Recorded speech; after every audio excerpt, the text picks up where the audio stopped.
বান্না বাটতে কেমন লাগছে আজকে অনেকদিন পর সিলে? কষ্ট হচ্ছে, হাতটা আবার এগোচ্ছেই না, মনে হচ্ছে যে এখানেই বন্ধ করে দিই। মিক্সিতে করে করে এমন অভ্যাস হয়ে গেছে তো এতে আর হচ্ছে না। কিন্তু প্রথম থেকে আমরা সিলে বাটাই সব কিছু করতাম, কিন্তু মিক্সি কিনে নেওয়ার পর এখন খুব একটা বাটনায় বাটা হয় না।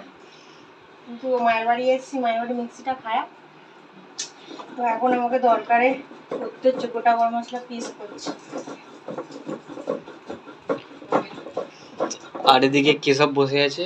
বলো তোমার কি বক্তব্য, বলো তোমাকে কি কি দিয়েছে গিফট দেখি।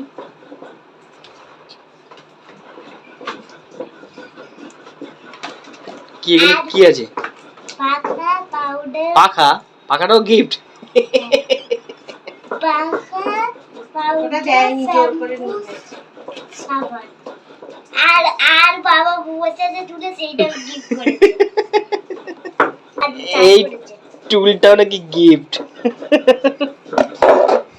ওটা ওর ছোটবেলার জিনিস, ওটাও নিয়ে যাবে এখন এসে, এটাই তাই বললাম গিফট করেছে।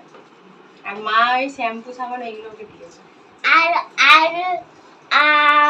লিচু কলা।